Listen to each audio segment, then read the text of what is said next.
Cricket کی جیت، دہشت گردی کی ہار، پاکستان پر اعتماد برقرار، میدان اجاڑنے کی سازش ناکام، گیم آف جنٹلمین ایک بار پھر سرخرو، ملک دشمنوں کو بڑا جھٹکا، سری لنکا پاکستان کے شانہ بشانہ، سیریز ختم نہیں ہوگی، سری لنکن کرکٹ بورڈ ڈٹ گیا، دورہ پاکستان جاری رکھنے کا اعلان، وفاقی وزیر داخلہ کی فول پروف سیکیورٹی کی یقین دہانی، ہمارا کوئی بھی کھلاڑی واپس نہیں جا رہا، اگر کوئی واپس جانا چاہے تو فوری متبادل بھجوایا جائے گا تاکہ سیریز جاری رہ سکے، محسن نقوی سے ملاقات کے بعد اعلامیہ جاری، چیئرمین پی سی بی کا خیر مقدم۔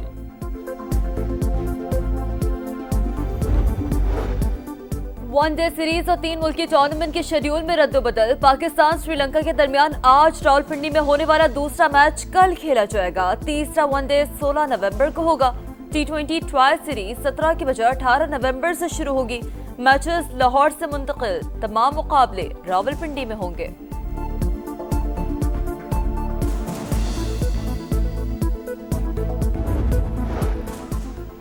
دنیائے کرکٹ میں زمبابوے بھی پاکستان کے ساتھ ڈٹ کر کھڑا ہو گیا، 3 ملکی ٹورنامنٹ کے لیے زمبابوے کی ٹیم اسلام آباد پہنچ گئی، مہمان ٹیم کا پرتپاک استقبال، کھلاڑیوں کو سیکیورٹی حصار میں ہوٹل پہنچایا گیا، ٹورنامنٹ میں پاکستان، سری لنکا اور زمبابوے کی ٹیمیں حصہ لیں گی۔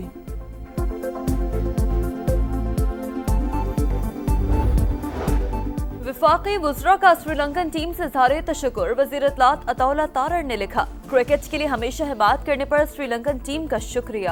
مہمانوں کی موجودگی ہمارے لیے باعث اعزاز ہے، وزیر دفاع خواجہ آصف کی سری لنکن ٹیم کے لیے نیک خواہشات، احسن اقبال نے کہا دلچسپ میچز کے منتظر ہیں، طلال چودھری بولے پاکستان کی رونقیں کوئی نہیں چھین سکتا۔ سینٹ کا اجلاس، 27ویں آئینی ترمیم کا بل دوبارہ زیر بحث، وفاقی وزیر قانون اعظم نذیر تارڑ قومی اسمبلی سے منظور شدہ بل منظوری کے لیے پیش کریں گے، آئینی ترمیم کی منظوری کے لیے 64 ارکان کے ووٹ درکار، حکومتی ارکان کو حاضری یقینی بنانے کی ہدایت، وزیر اعظم کی زیر صدارت وفاقی کابینہ کا اجلاس بھی آج شیڈیول، 27ویں آئینی ترمیم میں تبدیلیوں کی منظوری دی جائے گی۔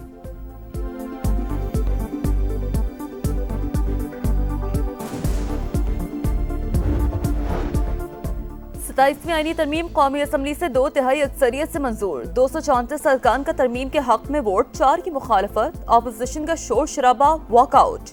بل میں سے 4 شقیں حذف، 1 نئی شق شامل، 3 میں ترمیم، مسلح افواج سے متعلق آرٹیکل 243 میں بڑی تبدیلی برقرار، آرمی چیف کو کمانڈر آف ڈیفنس فورسز کا عہدہ بھی دے دیا گیا، joint chief of staff committee کا عہدہ 27 نومبر 2025 سے ختم، وزیر اعظم کا اتحادی جماعتوں سے اظہار تشکر، کہا سپریم کورٹ کے چیف جسٹس ہی judicial commission, supreme judicial council اور لا اینڈ جسٹس کمیشن کے سربراہ رہیں گے، ہمیں گالی گلوچ اور الزام تراشی ختم کرنا ہوگی، پاکستان ہے تو ہم سب ہیں، 18ویں ترمیم میں مشاورت کے بغیر کوئی تبدیلی نہیں ہوگی۔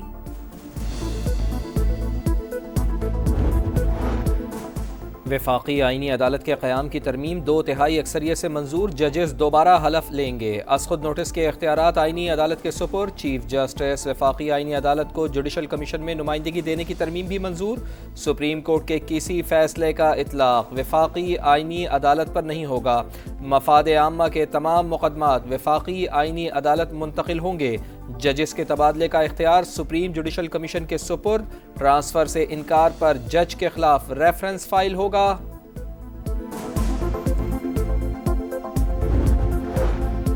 کسی کا باپ بھی 18ویں ترمیم کو ختم نہیں کر سکتا، بلاول بھٹو کی للکار، 27ویں آئینی ترمیم میثاق جمہوریت کے نامکمل وعدوں کی تکمیل قرار، الیکشن کمشنر کی تقرری سے متعلق قانون سازی میں حکومت کو حمایت کی یقین دہانی،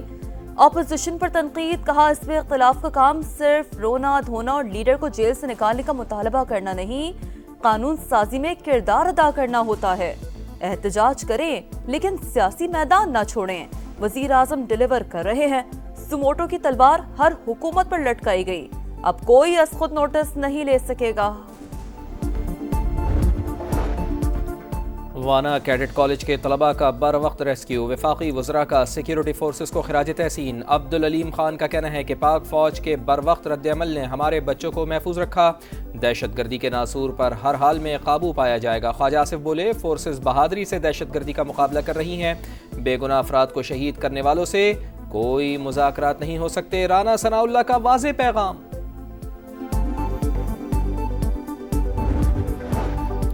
اسلام آباد میں خودکش حملے کی تحقیقات، حملاور گولڑا موڑ سے 200 روپے دے کر کچہری پہنچا، پولیس کی رائڈر کو حراست میں لے کر تفتیش، جوڈیشل کمپلیکس کو ایک دن کے بعد کھول دیا گیا، سیکیورٹی کے سخت انتظامات، خودکش حملے میں 12 افراد شہید ہوئے تھے۔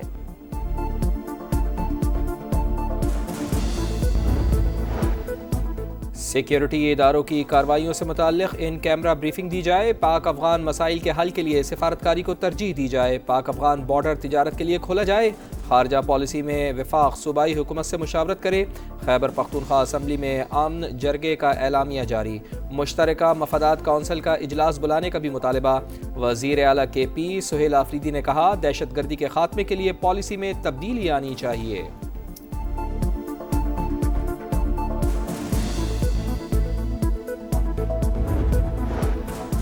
ملک کی معیشت کے لیے اچھی خبر، پاکستان کے لیے آئی ایم ایف کے ایگزیکٹو بورڈ کا اجلاس 8 دسمبر کو طلب، 1 ارب 20 کروڑ ڈالر کی اگلی قسط کی منظوری دی جائے گی، کلائمیٹ فائنانسنگ کی مد میں بھی 20 کروڑ ڈالر جاری ہوں گے۔ پاکستان اور مالیاتی ادارے کے درمیان سٹاف لیول معاہدہ 14 اکتوبر کو ہوا تھا۔ آئی ایم ایف نے پاکستان کی معاشی کارکردگی کو مثبت قرار دیا۔ اجلاس سے پہلے حکومت گورننس اور کرپشن ڈائگنوسٹک اسیسمنٹ رپورٹ جاری کرے گی۔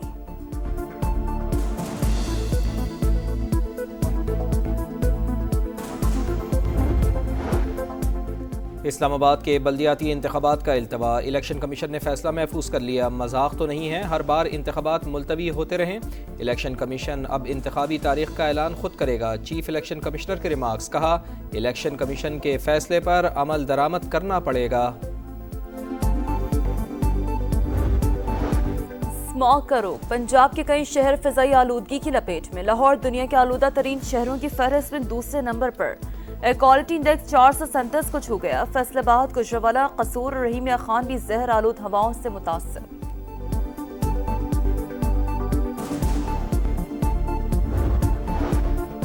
کراچی میں اسٹریٹ کرمنلز کے گرد گھیرا تنگ، شاہ لطیف ٹاؤن سے لوٹ مار کی 50 سے زائد وارداتوں میں ملوث 4 ملزمان گرفتار، اسلحہ، 25 موبائل فونز اور IMEI تبدیل کرنے والی ڈیوائس برآمد، دوران تفتیش ملزمان کا صرف مہنگے موبائل فون چھیننے کا اعتراف۔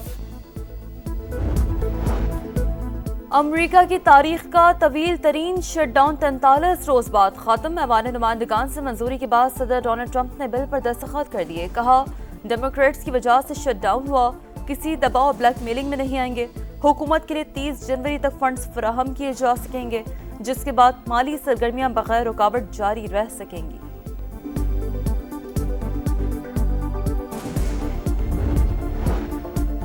G7 وزرائے خارجہ کا صدر ڈونلڈ ٹرمپ کے غزہ منصوبے کی حمایت کا اعادہ، کینیڈا میں اجلاس کے بعد مشترکہ اعلامیہ جاری، اسرائیلی یرغمالیوں کی باقیات کی فوری واپسی پر زور، بغیر رکاوٹ امداد کی غزہ میں آنے کی اجازت دینے کا مطالبہ، غزہ میں جنگ بندی معاہدے کی خلاف ورزی جاری، مزید 3 فلسطینی شہید، غزہ سٹی میں اجتماعی قبر سے 51 لاشیں برآمد۔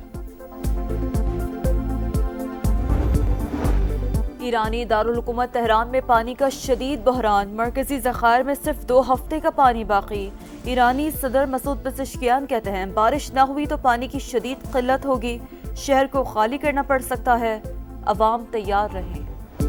یورپین فٹ بال کی سب سے بڑی جنگ، یورو کپ 2028 کے وینیوز کا اعلان، کارڈف افتتاحی میچ کی میزبانی کرے گا، فائنل لندن کے ویمبلڈے اسٹیڈیم میں ہوگا، Birmingham, Dublin, Glasgow, Liverpool, Manchester city بھی میزبانی کریں گے۔